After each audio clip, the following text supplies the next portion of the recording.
Okay, so we're diving straight into F1 today. Yeah. Specifically, right on the heels of the Japanese Grand Prix. Mm-hmm. You sent me some fascinating stuff about Ferrari. Yeah. Really focused on Lewis Hamilton's post-race comments, which were pretty pointed, I'd say. Yeah, very direct. So our mission today is to really try to unpack what is going on at Ferrari. Yeah. And what Hamilton's recent statements might be telling us. Yeah, absolutely. I think it's a really interesting window into the team. Right. And we've got some good material to work with here. Yeah. Some really insightful pieces from F1 blogs. Right.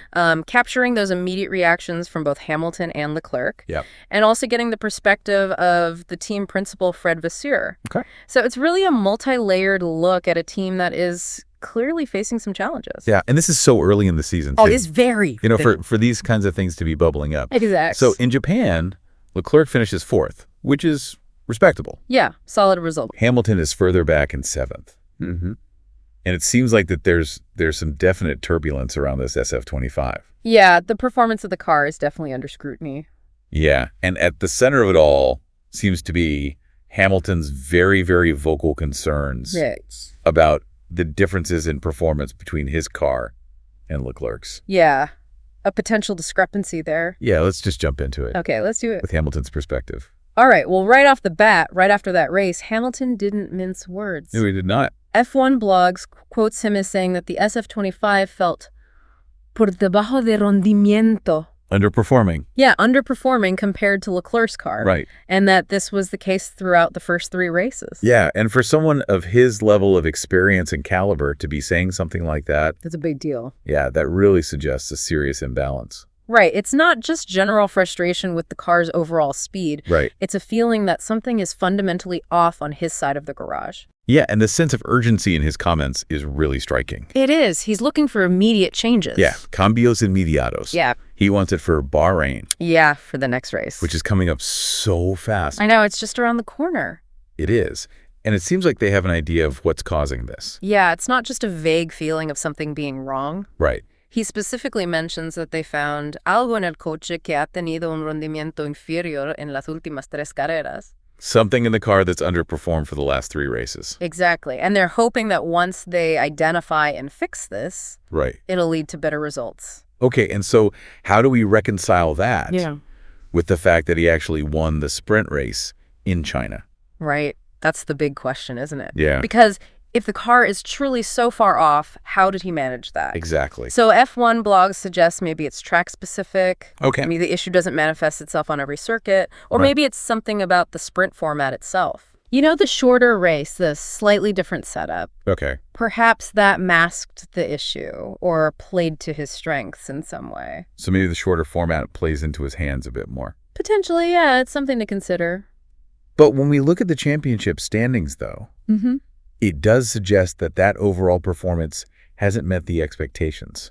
No, not quite. I mean, he's currently on just 15 points. Right. Which, you know, puts him only slightly ahead of drivers like Ocon and Stroll. Right. Even trailing Albon. Yeah, that's more in the midfield. It is. For a driver of his caliber, that's definitely not where you'd expect him to be. No. Especially after that sprint win. Especially not after that sprint win. No.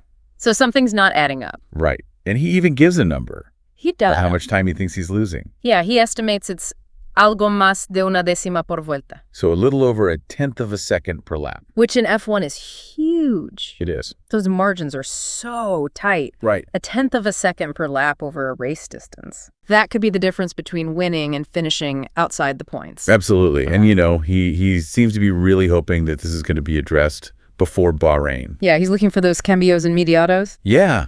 And F1 Blogs raises an interesting question, though. What's that? Could this be related to the engine? Ah, the engine, the heart of the beast. Right. Yeah, that's a possibility, for sure. Could be top speeds. Engine performance and aerodynamic efficiency are crucial. They are. And if there's even a subtle inconsistency in either of those areas between the 2 Ferraris, right, that could definitely contribute to this feeling that he's at a disadvantage. And especially on tracks with long straights. Absolutely. Those are the places where those tiny differences get magnified. Okay, so let's switch gears. Okay. And look at Leclerc for a second. All right, let's hear what Charles has to say. Because he finished 4th. Yeah, a respectable result. Yeah, he did. But his post-race comments are interesting because they paint a slightly different picture. Okay. How? So Well, he's quoted as saying, "No tiene mucho más. Este es el ritmo." the car doesn't have much more. This is the pace. Yeah, and that really contrasts with Hamilton. Right, because Hamilton is saying, my car is specifically underperforming compared to yours. Right. Whereas Leclerc seems to be saying, look, this is the limit of the car itself. Exactly. We're already extracting the maximum from it. Yeah, he describes the car as bien reglado. Well, set up. Yeah, so they're happy with the setup. Right, they feel like they've got it dialed in. And the driving sensations were good. Okay, so he's comfortable in the car. It seems like it. But fundamentally, the car itself is just not as fast as the front runners. So it's not a Hamilton problem, it's a Ferrari problem. That seems to be his perspective. Okay, so where were they losing time? Well, he said it was un poco en todas partes. A little bit everywhere. Yeah, but particularly in Sector 1. Right, the high-speed corners. Exactly. And he specifically called out McLaren and Red Bull as being significantly ahead in those sections. Yeah, the McLarens were flying this weekend. They were They were really strong. very strong. So Leclerc's conclusion, this is the pace the car doesn't have much more. Right. There's a sense of acceptance there, I Yeah, think. almost resignation. Yeah, a little bit like, okay, this is where we are right now. This is what we've got to work with. He's disappointed with fourth. Yeah, of course, the team's ambitions are higher than that. They are. But he says he learned a lot from the car. Okay, so every race is a learning experience. Yeah. They're gathering data. They're trying to understand the car better. Yeah. And he mentioned a positive from Friday practice. Oh, yeah. What was that? Some of the ideas that they've been testing over the past few weeks seem to be yielding some results. Okay, so that's encouraging. It shows that they are actively trying to improve. Right. They're not just sitting back and accepting their current position. Okay, so let's bring in Fred Vasseur now. Yeah, it's a team principle. Yeah, because F1 Blogs reports that he addressed this head on. Yeah.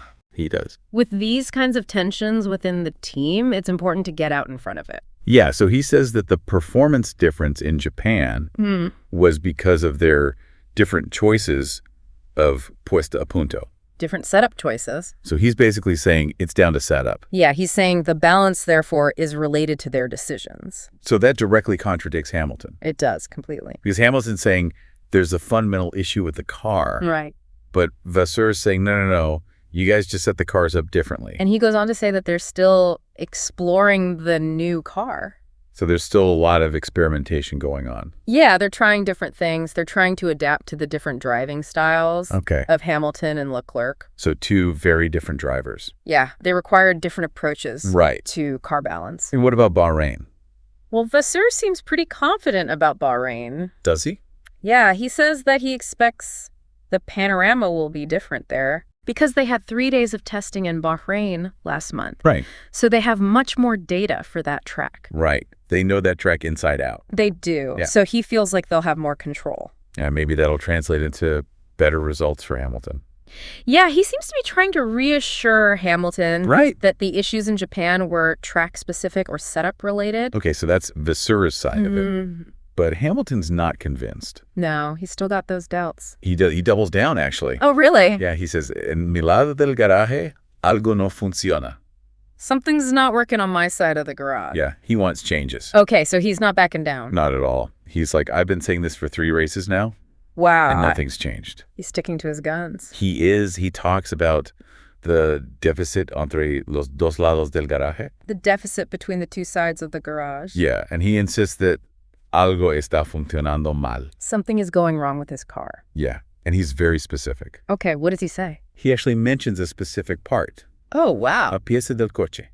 So he's pinpointing a particular component. Yes. That's interesting. That he thinks has been putting him at a disadvantage. Right, from the very beginning of the season. For first 3 races. Yeah. And he thinks that when they introduce a nuevo componente, a new component, the issue will disappear. And then the cars will be equal. Okay, so he's basically saying, fix this part and we're good. Exactly. So that's a pretty bold statement. It is, and it suggests that they might actually have identified a specific component. Right, it could be a manufacturing inconsistency. Right. A design flaw affecting only his car. Yeah. Or even a subtle difference in how they're operating the 2 cars. Yeah, fascinating. Okay, so zooming out a bit now. Okay. Looking at the bigger picture. Championship standings. Yeah, Hamilton says that Ferrari is currently the Cuarto equipo más rápido. The fourth fastest team. Yeah, behind McLaren and Verstappen. Wow, so they're really struggling. They are. And he even said that the Mercedes cars looked faster than his Ferrari. Interesting. Yeah, which is why he thinks they were able to stay close to Leclerc. Okay, so Mercedes has overtaken Ferrari in terms of development. It seems like it. At least according to Hamilton. And when we look at the points, it's pretty stark. Yeah. How do they stack up? Ferrari has 35 points. Okay. Compared to McLaren's 111. Wow, that's a big gap. It is. Mercedes has 75, and Verstappen alone has 61. Yeah, so they're really lagging behind. They are, and F1 Blogs is reporting that there are no significant upgrades coming anytime soon. No, evoluciones de calado. So it's going to be very difficult for them to change this trend. It seems like it, unless they can find some major performance gains from setup tweaks or strategy calls. But it doesn't seem likely. No, it's going to be an uphill battle for them. So this has been a fascinating look, I think. It has. At what's going on inside Ferrari. Yeah, a real glimpse behind the curtain. We've got this clear difference in perspective. Hamilton is adamant that there is a problem with his car. Right. That's costing him lap time. And he's not afraid to say it. No. Publicly. He's not. Which puts a lot of pressure on the team. It does.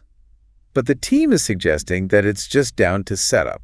Right. Different driving styles, different setup choices. In LeClerc, while he acknowledges that the car isn't as fast as the leaders, doesn't seem to share Hamilton's concerns about this imbalance. Right. He's not complaining about his car specifically. No. He's just saying the car itself isn't good enough. Okay, so Bahrain's going to be crucial. Absolutely. A big weekend for Ferrari. Will they bring this new component that Hamilton's asking for? that he's asking for? Yeah. Will that solve the problem? And will this set up in Bahrain? A track they know very well. Very well. Yeah, bridge the gap. Or will that underlying performance deficit? That Leclerc's talking about. Yeah, the fundamental lack of pace. Remain the main issue. Big questions. Yeah, it really is. It'll be interesting to see how it plays out. It will, and it really highlights something I think that's fascinating about motorsports. What's that? How critical is that subjective feeling of the driver? Their confidence in the car. Trust in the machine. Yeah, even when the data might suggest something else. Right. Sometimes the numbers don't tell the whole story. They don't. And the driver's feel is just as important. Absolutely. Yeah. It is. So that's something to think about. Definitely. As we head into this next chapter of the season. I can't wait to see what happens next. Me neither. Thanks for joining me for this deep dive. My pleasure. And a quick welcome to all the new viewers on the F1 Blogs YouTube channel. Welcome, everyone. Make sure you hit that subscribe button to stay up to date on all the latest F1 news and analysis. Yeah, we've got you covered. This situation at Ferrari is definitely one to watch. Oh, yeah. This is far from over. So we'll be bringing you all the updates as they unfold. Stay tuned. All right, see you next time. See you later.